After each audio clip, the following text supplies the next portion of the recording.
Good morning, and welcome to Coffee and Cookie with Rabbi. This is Torah Moments. I want to talk to you about the war in Israel, the war in the world. It's gone crazy. But before I do that, let me tell you, I've had to pre-record this program this morning. Well, pre-record means it's like 6 o'clock in the morning because I have a little job to do at the police department today. So, cookie goes in the coffee. Cookie comes out of the coffee. Cookie drains.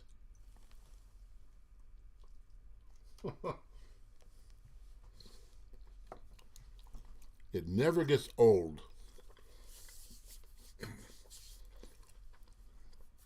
But let me read the text to you this morning, okay? Here's what it says.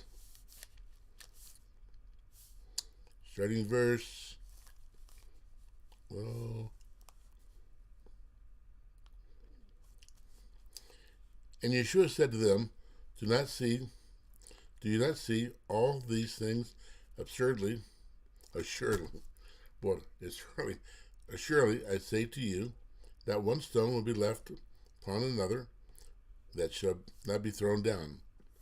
Now, as he sat on the Mount of Olives, the disciples came to him privately, saying, Tell us, when will these things be? And what will be the sign of your coming and of the end of the age? And Yeshua answered and said to them, Take heed that no one deceive you, for many will come in my name, saying, I am the Christ, and will deceive many. And you'll hear of wars and rumors of wars. See that you're not troubled, for all these things must come to pass, but the end is not yet. For nation will rise against nation, and kingdom against kingdom, and there will be a famine, pestilence, and earthquakes in various places.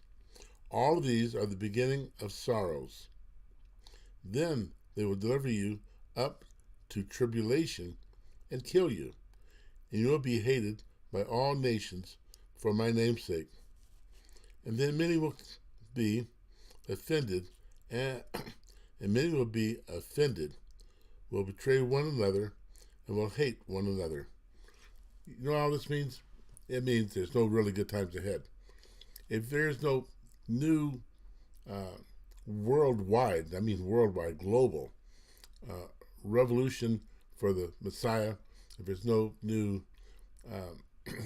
revival, then we really are in the last times. And Israel is part of the proof of it. If a nation rises up against nation, kingdom against kingdom, all seeking to annihilate Israel. But ask yourself, on a spiritual level, why is this happening? Come on, think.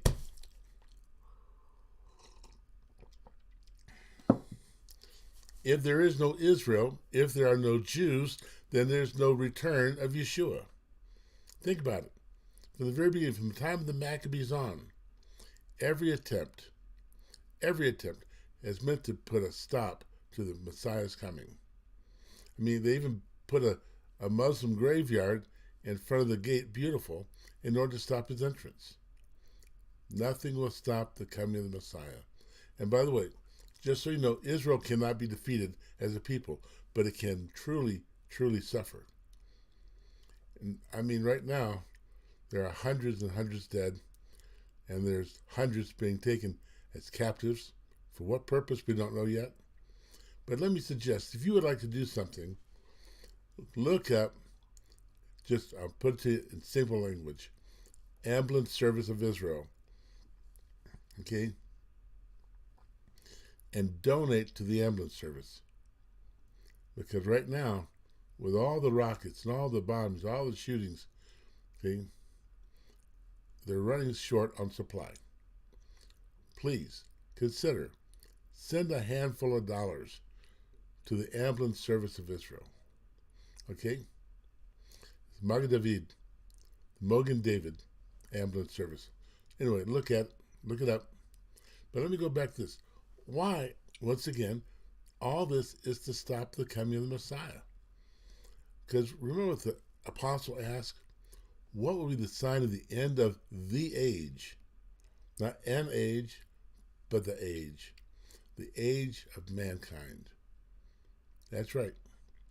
When the Messiah comes, it'll be the age of the Messiah, and then the new heaven and new earth. All of this is to stop the coming of the Messiah. No Jews, no Messiah. No temple, no Messiah. So, as you hear the news of Israel, think to yourself, will this really stop the Lord from coming? No. Why? Israel won't lose. It can't lose.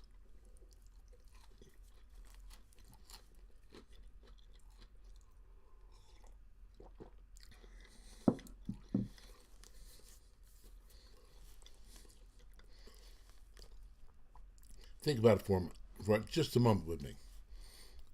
The whole world is at war. Okay? Of course, you got the European conflict.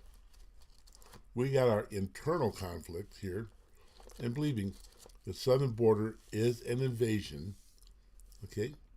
You have China who really wants to take Taiwan.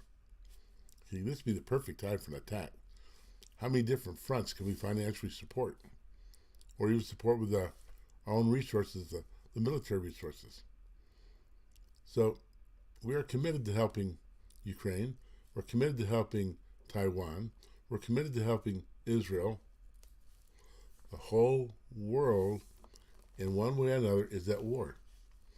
In countries like Iran, they're celebrating, and they're financially supporting what's going on. Okay? It's a big deal. You got groups like Hezbollah, and you also have groups like,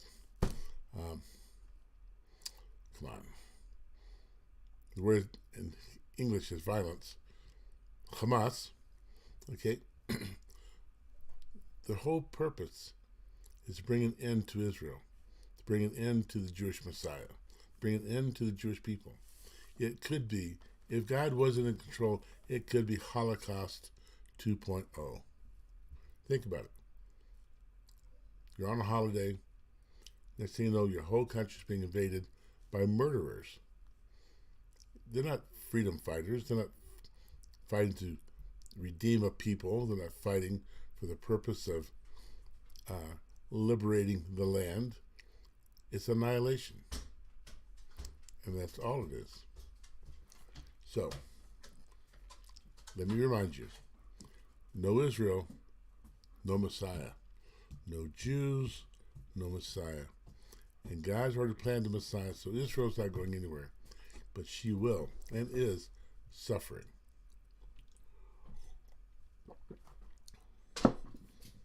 With as many people as been killed, everybody in Israel knows at least one person, if not multitudes of people.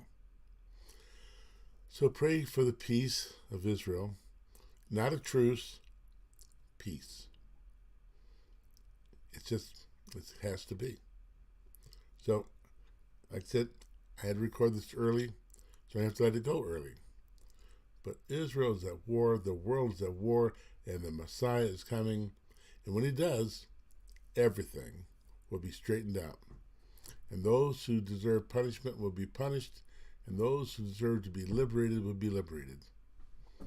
So, my friends in the church, my friends in the synagogue, stay on the correct side of God. Support Israel. Love her people. And may we help her in this time of her need. Amen. Now your blessing.